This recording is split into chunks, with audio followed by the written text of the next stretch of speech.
We always begin a season talking about Fortress Memorial Stadium, but if you can get some away form, starting like you did on Saturday, that would be a good thing for the season as well, wouldn't it? No, it was a pleasing start to our away form, but a very difficult task ahead of us on Tuesday night, going to a very good squad of Luton, who are obviously having a right good go at it this year. So it'd be a real good test for us, but one we're looking forward to.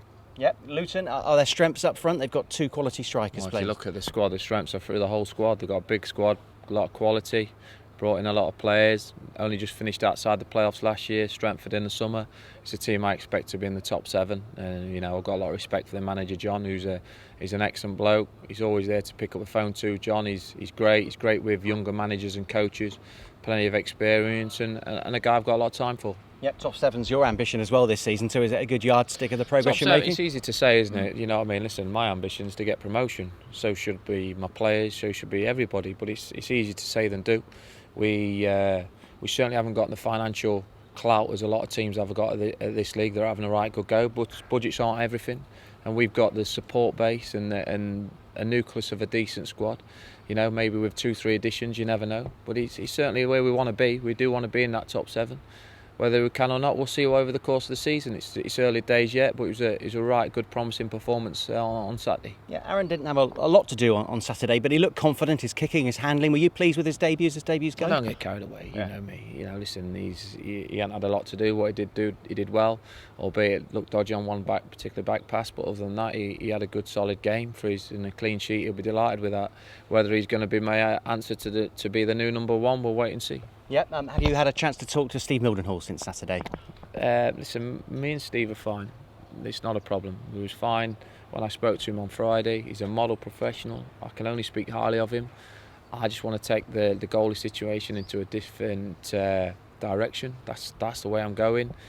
Rather than people speculate that we're falling out and all that rubbish that goes with it. I've said it out to the media. I've said it out to Steve.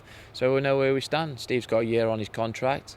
And if Steve's coming in to fight for his place, that's what Steve will do. If Steve wants to go out and get some games on loan, that's what he'll do, and we'll take it from there. But certainly, you've only got to look at 1 or 2 other players that I spoke to before that, sometimes football can change pretty quickly, and that can always happen with my goalie situation as well. You're actively looking for a new number 1 goalkeeper. Are you actively looking for other players as well? I am, yes. Whether we can do that, I personally believe, I know that we need to bring in 2-3 players of League 1, League 2 quality. That's what we need added to the squad. You look at my team Saturday, I've got James Clarke signed from Woking, Dan Ledbetter, Hereford, non-league, Stuart Sinclair signed from Salisbury, and Matty Taylor from Forest Green. So I've got 4 players in my starting 11 on Saturday that were non-league players. So we need more experience in the League 1, League 2 players. So we'll have to see how things develop. Is that the challenge, finding not only finding the players but finding them at a good price? That's always a challenge, isn't it? So we'll see what happens. Formation worked on Saturday. I know you changed it when the sending off happened, but is this something we'll see more often this season, or is it continuing taking it game by game? I'll probably play 5 up the top against Luton, to be honest with you. Go all out attack and get after them. We did that almost on Saturday. You know me well enough to tell you I ain't going to tell you what I'm doing. So no, but listen, the next game's a project. Yeah. Listen, if the 3-5-2 worked against Yeovil, 4-4-2 might work better against Luton.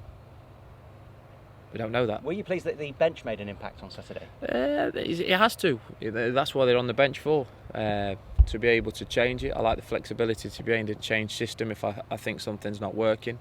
And Saturday was an opportunity to change it to a bit more direct 4-4-2 with a couple of natural wide players on to try and pick up the points. Whether that helped or not, I don't know. And Stuart, is he getting better and fitter game by game now? Stuart Sinclair?